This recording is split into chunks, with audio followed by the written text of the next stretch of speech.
నీట్లో మంచి ర్యాంక్ రాని విద్యార్థులకు బెస్ట్ ఆప్షన్ సిఎస్ఈఎంఏ కోర్సులు అడ్మిషన్స్ జరుగుతున్నవి. సుత్తివేల్ గారు అండ్ శ్రీలక్ష్మి గారి మధ్య కూడా రకరకాల న్యూస్ వచ్చాయి ఆ రోజుల్లో. ఎక్కువగా అది గాసిప్స్ అనండి, రూమర్స్ అనండి, కావాలని చేసింది అనండి, కథనాలు అయితే ఎక్కువగా వచ్చాయి. ఇద్దరికి మధ్య ప్రేమాయణ ఉంది, ఇద్దరు ప్రేమించుకున్నారు, పెళ్లి చేసుకోబోతున్నారు. సుత్తివేల్ గారు, శ్రీలక్ష్మి గారు, ఏంటి అసలు మీ ఇద్దరి మధ్య అసలు ఏముంది? నిజంగా ఇలాంటివి ఏమీ లేవు. అన్ని అపోహలు తుడిచిపెట్టచ్చు. కానీ దీనివల్ల పాపం వాళ్ళ ఆవిడ గారు చాలా హట్ అయ్యి నిజమే కాబోలు అనుకొని అంత దీనికి వెళ్ళిపోయిందంట, ఎక్స్ట్రీమ్కి వెళ్ళిపోయిందంట. ఆ విషయం నాకు తెలుసుంటే, అమ్మ తల్లి మీ ఆయన గారినే చూడాలమ్మా, నాకు ఇంకెవరు దొరకరా, మీ ఆయన పతిభక్తిని మీకే మెచ్చుకోండి, మీరే పెట్టుకోండి, నేనైతే బాబాయ్ బాబాయ్ అని అంటాను. ఓకే. ఆయన ఏమో ఈ అమ్మ అమర్నాథ్ అంటాడు, ఆయన అమర్నాథ్, నీ అబ్బా అమర్నాథ్ అంటాడు. మా అబ్బా అమర్నాథే కదా, కావాలనే మా అబ్బా అమర్నాథ్ అంటాడు. ఆయన అంత ఇదిగా ఉంటాడు. నేనంతే బాబాయ్ బాబాయ్ అంటాను.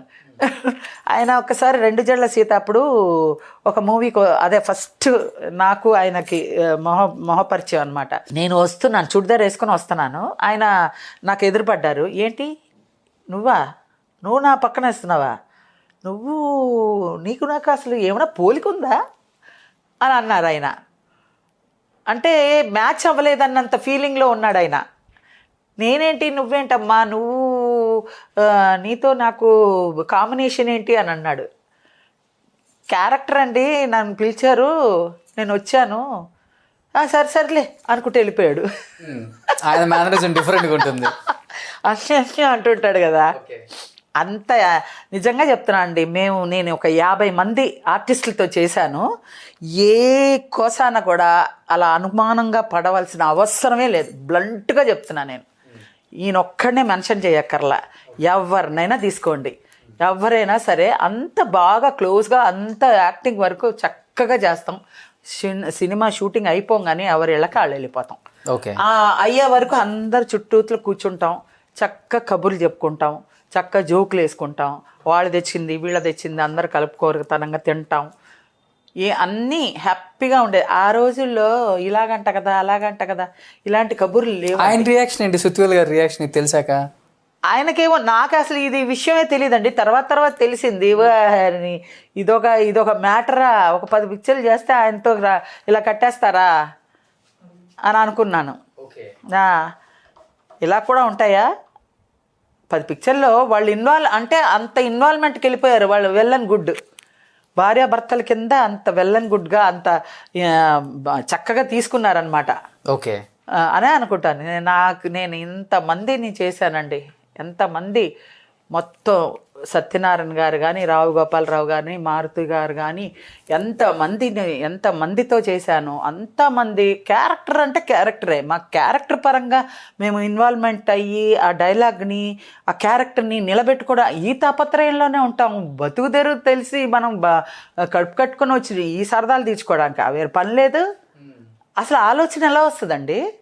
ఏమన్నా మాట్లాడుకోవచ్చు, పర్వాలేదు, మాట్లాడుకున్నంత మాత్రాన అయ్యో ఇదేంటి అదేంటి అనడానికి ఏమీ లేదు. కానీ మా మనసులో అలా ఉన్నాయి, హ్యాపీగా ఉన్నాం. ఓకే. బాధపడ్డారు? అసలు బాధ ఎందుకండి, అయితే కదా బాధపడ్డాం, అయ్యో తెలిసిపోయింది అని.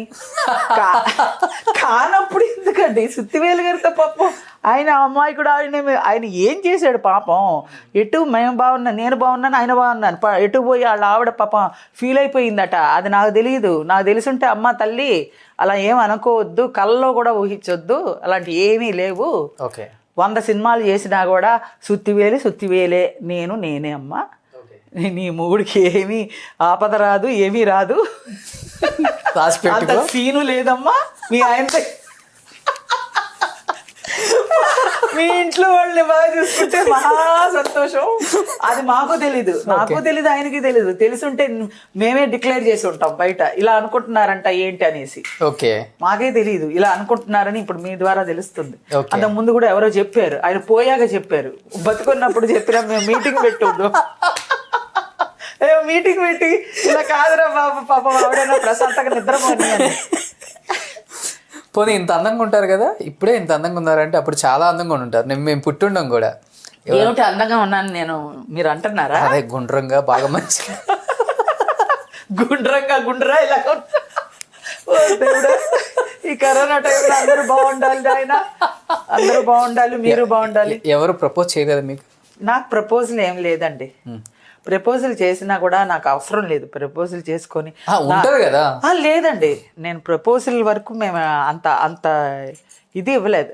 దారి లేదు. తెల్లారు లేస్తే మేకప్ వేసుకోవడం, పరిగెట్టడం, రావడం, అలసిపోవడం, పడుకోవడం, ఇదే. నేను పడుకున్న ప్లేస్ కూడా, మంచం కూడా ఈ పిల్లల్ని పడేసి వాళ్ళు పోసి అప్పుడులో డైపర్లు లేవు, సువాసన వచ్చేదన్నమాట అలాగా. ఆ స్మెల్, అందులోనే గుడ్లాగా అలా పడుకుంటూ పోయేదాన్ని. తీసుకొచ్చి పడేస్తారు ఆ పిల్లల్ని అంతా. వాళ్ళేమో పోసి అదొక స్మెల్, యూరిన్ స్మెల్, అందులోనే నేను పడుకునేదాన్ని. ఏం చేస్తాం, నాకు నిద్ర అలా వర్క్ చేసేదాన్ని. తిండి కూడా లేదండి, డైటింగ్ అప్పుడులో. ఇప్పుడు వచ్చే అంత ఫాస్ట్ ఫుడ్లు ఇలాగా ఇప్పుడు వచ్చే దానికన్నీ సెపరేట్ ఫుడ్స్. ఇప్పుడు మేమంతా ఆ రోజుల్లో ఒట్టిని కడుపు కట్టుకొని ఉన్నదేదో ఉడకబెట్టిన కాయగూరలు, గోధుమ అన్నం అలాంటివి తినే, ఒక యాపిల్, ఒక మజ్జిగి అలా తాగే అలాగ ఉండేవాళ్ళం. మా ఇంట్లో అంత బిర్యానీలు అవి ఇవి చేసుకుంటుంటే వాసన చూడడం వరకే నా ఇది. ఇండస్ట్రీకి రాగానే ఎవరికైనా చూడగానే మంచి అబ్బా ఏమున్నాడ్రా క్రష్ అని అంటారు, ఫస్ట్ క్రష్ అంటారు. అలా ఎవరైనా ఉన్నారా మీకు? హీరో కావచ్చు, పెద్ద హీరోలు కావచ్చు, మీ జనరేషన్ హీరోలు కావచ్చు, ఇప్పుడు జనరేషన్ అని నేను అడగను. బాగున్నారంటే అప్పుడులో అందరూ అందగాళ్లే. హీరో కృష్ణ గారు కానీ, కృష్ణంరాజు గారు కానీ, శోభన్ బాబు గారు కానీ, అందరూ అందగాళ్ళు హీరోస్. ఇప్పుడు హీరోస్ అంటే మరి నాకు తెలీదు. ఇప్పుడు హీరోస్ తెలియదా మీకు? తెలీదు అంటే అంత అందగాళ్ళు అనేది వేలెత్తి చూపించడానికి నాకు తెలియదు అంటున్నా. ఓకే, మహేష్ బాబు ఉన్నాడు కదా. మహేష్ బాబు ఉన్నాడు, చాలా మంది, ఎన్టీఆర్ ఉన్నారు. కృష్ణ గారితో ఎలా ఉంటుంది వర్క్ ఎక్స్పీరియన్స్? కృష్ణ గారు అండ్ విజేంద్ర ముల్లా గారు. కృష్ణ గారితో నేను నమస్కారం ఎన్నిసార్లు మోసపోయాను. ఆయన కళ్ళద్దాలు పెట్టుకుంటారు, నమస్కారం అండి అంటే పలకరు, విష్ కూడా చేయరు. ఆయన చూస్తున్నారు చూడలేదో మనకు తెలీదు. అందుకే దగ్గరికి వెళ్ళి నమస్కారం అండి అని అంటారు. అప్పుడు అని చాలా వేస్ట్ చేసుకున్నాను నమస్కారాలు. ఓకే. ఆ తర్వాత నాకు తెలిసింది, అమ్మో నమస్కారం పెడితే వేస్ట్ అయిపోతుంది ఈయన దగ్గర అనేసి దగ్గరికి వెళ్ళి ఒక 10 నిమిషాలు అలా ఒక 5 నిమిషాలు నుంచొని ఇలా అన్నప్పుడు నమస్కారం అండి అంట. అంత ఇది అనమాట, అస్సలు తలెత్తి ఇలా అని కూడా చూడరు ఆయన. ఓకే, చాలా ఇదే. శోభన్ బాబు గారు మళ్ళీ జోయల్గా మాట్లాడతారు, కృష్ణంరాజు గారు మాట్లాడతారు, అందరూ అప్పుడు హీరోస్ అందరూ బాగా మాట్లాడతారు. అందరూ ఇలా కూర్చుంటామండి అందరం. శోభన్ బాబు గారు లేడీ ఆర్టిస్టులకు ముఖ్యంగా మంచి మర్యాద, మంచి జాగ్రత్తలు నేర్పుతాడు. చెప్తారంట. ఏమని చెప్పారా మీకు? జాగ్రత్తలు చెప్తారు. అమ్మా నువ్వు ఎంత సంపాదిస్తున్నావు, ఎంత సంపాదించబోతున్నావు, ఇవన్నీ మనకు అనవసరం, నాకు అనవసరం. నువ్వు సంపాదించిన రూపాయి అయినా గట్టిగా పట్టుకొని దాచుకో, చివరాఖరి వరకు అది నువ్వు దాచుకొని నువ్వు నిలబెట్టుకో. రేపు పోయేంత వరకు ఇలాగే ఉండు, కానీ ఇలా ఉంటే నీకు చాలా నీ ఆడపిల్లలకి, ఈ సినిమా ఇండస్ట్రీలో ఆడపిల్లలకి గౌరవం ఉండదు. ఓకే అని చెప్పేవారు. చాలా బాగా చెప్తారండి, చాలా మంచి ఆయన. శోభన్ బాబు గారు అంటే అసలు ఆ రోజుల్లో ఎవరైనా పడి సావాల్సిందే, అంత అందగాడు కదా శోభన్ బాబు. సో అందరూ శోభన్ బాబు గారు రింగులు జుట్టుని ఇష్టపడుతూ ఉంటారు. నిజంగా రింగులు ఆయన సెట్ లో పెట్టుకుంటారా లేకపోతే ఎప్పుడు రెగ్యులర్ గా ఉంటాయా? ఏమో ఆయన విగ్కే ఫిట్ చేసి ఉంటది అనుకుంటా అది. అవునా? ఓకే. ఆయన ఎప్పుడు విగ్ తీసి చూడలేదు మేము. విగ్ తోటే వస్తాడు, విగ్ తోటే వెళ్తాడు ఆయన. ఓకే. పెళ్లి కొడుకులాగా వస్తాడు ఆయన, చక్కగా వైట్ పంచి విగ్ పెట్టుకొని మేకప్ వేసుకొని ఒక సూట్ కేసు పట్టుకొని వస్తారు ఆయన. నేరుగా గబ మేకప్ రూమ్కి వెళ్ళిపోతాడు. రియల్ ఎస్టేట్లో మెలకువలు చెప్పారు మీకు కూడా? ఎప్పుడు రియల్ ఎస్టేట్లో ఏదున్నా కూడా, ఇంత డబ్బున్నా కూడా స్థలంలో పడేసుకోమ్మా, బంగారం వాటికన్నా కూడా స్థలంలో పడేసుకుంటే అది రూపాయి 10 రూపాయలు అవుతుంది, కానీ రూపాయిగా పోదు అని చెప్తాడు.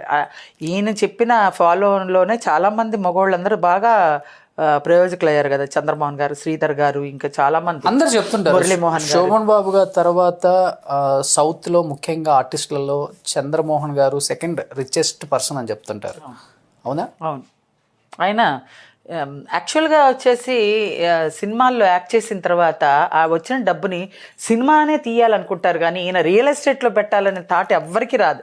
ఈయన ద్వారానే మురళీమోహన్ గారు కానీ, ఈయన చంద్రమోహన్ గారు, శ్రీధర్ గారు, ఇంకా చాలామంది ఉన్నారు, పేర్లు నాకు తెలియదు, కానీ వాళ్ళందరూ ఈయన్ని ఫాలో అయిన వాళ్ళే. ఎవరు లాస్ అవ్వలేదు, అందరు బాగున్నారు. సుమన్ టీవీలో మీ పర్సనల్ అండ్ బిజినెస్ ప్రమోషన్స్ కోసం కింది నెంబర్కి కాంటాక్ట్ చేయండి.